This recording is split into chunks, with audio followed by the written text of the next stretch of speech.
बाल्य विवाह मुक्त नहीं एक सचेतनता कार्यक्रम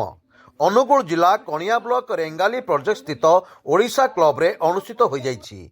एही कार्यक्रम रे बाल्य विवाह को नहीं की प्रकार आईन रही आखपाख अंचल किशोरी किशोर बाल्य युवती युवक मानकर विवाह को किभली रोका जाई परिबो, अभिभावक माने एहा उपरे किभली निज पिलामानकु सचेतन कराई परिबे एवं बाल्य विवाह हेबार देखिले काहा निकटरे अभियोग करिले एहाकु रोका जाई परिबो एहाकु नै आलोचना करा जायथिला। उक्त कार्यक्रम रे श्रीयुक्त सत्यनारायण कर, श्रीमती मधुस्मिता जेना, श्रीयुक्त सुशांत कुमार नायक, सुश्री कृष्णा सुबुद्धि, बाउरी बंधु बेज, आईनजीवी रामचंद्र स्वाई,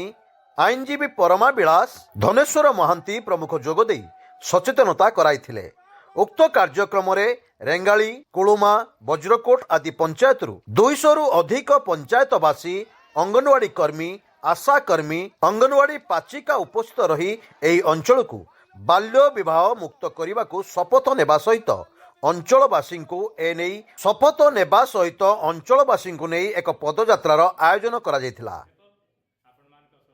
बाउरी बंधु बेज एडवोकेट तथा मानविक अधिकार कर्मी आज आमर जो समाज में बाल्य विवाह चली बाल्य विवाह को दूर करने यही कार्यक्रम चली कार्यक्रम आमर तालचेर कोर्टर विचारक माने एवं तालचेर तालुक आईन सहायता कमिटी तरफ होउजी। एणु ए कार्यक्रम रे रेंगाली समस्त सचेतन नागरिक ए सामिल होती। कार्यक्रम रे आमे बर्तमान तालीम दिगला जे केमती कौन आम क्या केमती बाल्य विवाह को दूर करवा बंद करवा केमती आमर स्वर उत्तोलन करवा एणु यही विषय आलोचना चलता। आर लक्ष्य भारत वर्ष में संपूर्ण भाव बाल्य विवाह को केमती निषिद्ध करवा एणु भारत को एक समृद्ध सुस्थ भारत तैयारी करवा।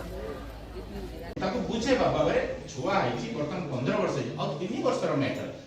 छुआ जोटा बड़ हे जो तू ताको विवाह करो आमे लेखा पढ़ा उठे करि दबा ए कागज तो पाखर रहबो से कागज पे तो पाखर रहबो दी जण जाक आमे तम दी जण का विवाह करई दबु जो सोशल मीडिया रे इनका कैंडिडेट करी तो that can be help ASH आगे आसिला पे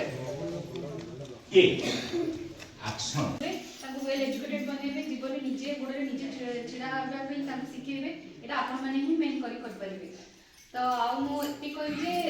एटा गोटे नुवा एसओपी आसी जे बाल्य विवाह बंद करो, बाल्य विवाह बंद करो, बाल्य विवाह मुक्त भारत आमर लक्ष्य, आमर लक्ष्य, आमर लक्ष्य, बाल्य विवाह मुक्त भारत आमर लक्ष्य, आमर लक्ष्य। कणियारू कैलाश चंद्र नायक रिपोर्ट स्वतंत्र ओडिशा लाइव।